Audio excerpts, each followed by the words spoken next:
South ఇండియాలోని అతి తక్కువ ధరలకి రత్నాలను అందించే ఏకైక సంస్థ 6JVR. లోపల కూడా వెళ్ళడానికి అవ్వలేదు.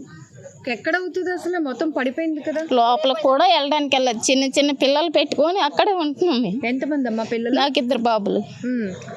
చిన్న చిన్న పిల్లలు 2 రోజుల నుంచి పిల్లలకి అన్నం తినడానికి కూడా లేదు.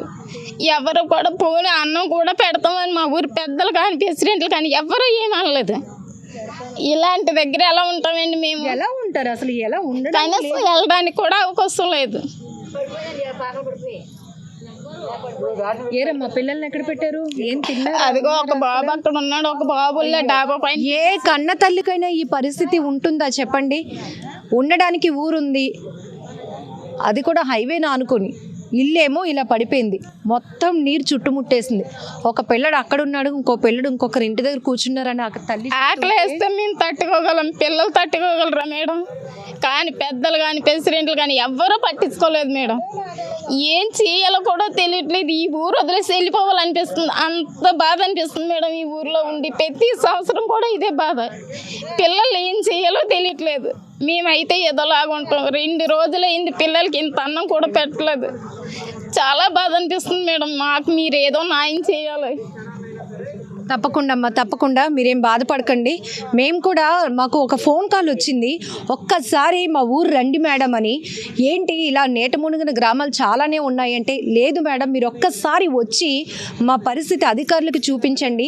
ఇప్పటి వరకు కొన్ని ఏళ్ల సంవత్సరాల నుంచి ఓట్ల కోసం వచ్చిన అధికారులకు నీటిలో మునిగిపోయిన మా గ్రామం ఎందుకు కనిపించట్లేదు, మా కన్నీళ్ళ కష్టాలు వాళ్ళకి ఎందుకు అర్థం కావటం లేదు.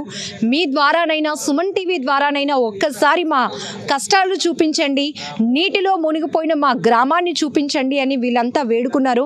ఖచ్చితంగా మొదట నేను అడుగు పెట్టినప్పుడు కూడా భయపడ్డాను. ఎందుకంటే ఉదయం ఈ పిల్లలు రాగానే చెప్తున్నారు, ఉదయం 2 పాములు ఇందులో పట్టుకున్నాము అక్క అని. ఇంకా అక్కడితో ఎవరైనా అయితే భయపడిపోయి ఆగిపోతారు. కానీ మరి మనమే అలా భయపడిపోతే, విని భయపడిపోతే, మరి వీళ్ళు 4 రోజులుగా ఈ నీటిలోనే చిక్కుకొని ఉండిపోయారే. మరి నీటిలో ఏం తిరుగుతున్నాయో ఏమున్నాయో కూడా తెలుసుకోలేదు. కనీసం పిల్లల్ని తలో చోట ఉంచి పస్తులతో ఉంటున్న ఈ తల్లి పడుతున్న ఆవేదన ఈ ఒక్కరిదే కాదు, ఈ ఒక్క ఆమెదే కాదు, ఈ ఊర్లో దాదాపు 50 కుటుంబాలు ఉన్నాయి. ఇప్పటికైనా అధికారులు కళ్ళు తెరిచి మా గ్రామాన్ని తరలించి ఉండటానికి ఒక మంచి ఇల్లు ప్రభుత్వం తరపున ఏర్పాటు చేస్తే సుఖవంతమైన జీవితాలు మేము బ్రతుకుతామంటున్నారు. ఇప్పటి వరకు పడినటువంటి కన్నీళ్ళ కష్టాలకి ఒక ముగింపు అయితే ఉంటుంది. మాకు ఆ రకమైన చర్యలు తీసుకొని మా కష్టాలను తీర్చండి, మా కన్నీళ్లు తొడవండి అని అయితే ఈ గ్రామవాసులంతా కోరుతున్నారు.